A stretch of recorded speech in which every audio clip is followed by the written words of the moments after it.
Hi hello నమస్తే మా రాజమండ్రి రుచులకు స్వాగతం. నేను మీ ఆశ. ఈరోజు పచ్చి రొయ్యలతో ఫ్రై అండి. గోదావరి రొయ్యలు చాలా పెద్దవి అండి. శుభ్రం చేసుకుని దాన్ని చక్కగా నీట్గా తలాతోక తీసి వెన్ను నరం తీయాలండి. చేయడం చూడండి, నీట్గా చేసుకుని బ్రతికిన రొయ్యలు అండి. ఇవి చాలా టేస్ట్గా ఉంటాయి. గోదావరి రొయ్యలు చాలా ఈజీగా 5 నిమిషాల్లో అయిపోద్ది వేపుడు.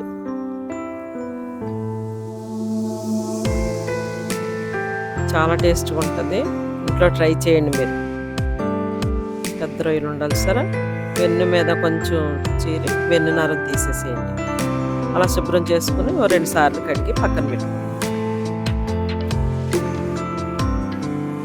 రౌండ్గా అయిపోకుండా పొడవుగా ఉండాలని టూత్ పిక్స్ పెట్టాను. మీ ఇష్టం, పెట్టుకుంటే పొడవుగా ఉంటాయి రొయ్యలు, లేదంటే రౌండ్గా అయిపోతాయి వేయించినప్పుడు.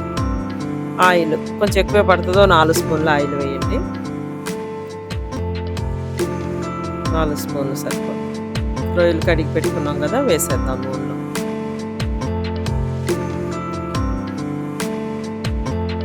కేజీ రొయ్యలండి. 2 రెమ్మలు కరివేపాకు,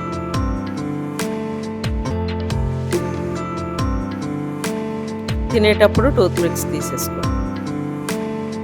అల్లం వెల్లుల్లి పేస్ట్, పసుపు, కారం, సాల్ట్, ధనియాల పొడి అన్నీ ఒకేసారి వేసి అంతే వేయించేసుకోవడమే. అన్నీ వేసి సరిపడా సాల్ట్, కారం, ధనియాల పొడి, జీరా పొడి కొంచెం అన్నీ వేసి దగ్గరికి వేయించేయడమే 5 నిమిషాలు. సరే అయిపోయింది. అప్పుడే ఆవిరికి అయిపోతుంది. చాలా టేస్ట్గా ఉంటుంది. చాలా ఈజీగా అయిపోతుంది. ఇంట్లో ట్రై చేయండి. Thank you. మా వీడియోస్ మీకు నచ్చినట్లయితే లైక్ చేయండి, మీ ఫ్రెండ్స్ అండ్ ఫ్యామిలీకి షేర్ చేయండి, సబ్స్క్రైబ్ చేయండి. మరిన్ని వీడియోస్ కోసం బెల్ ఐకాన్ని ఆన్లో పెట్టుకోండి. Thank you.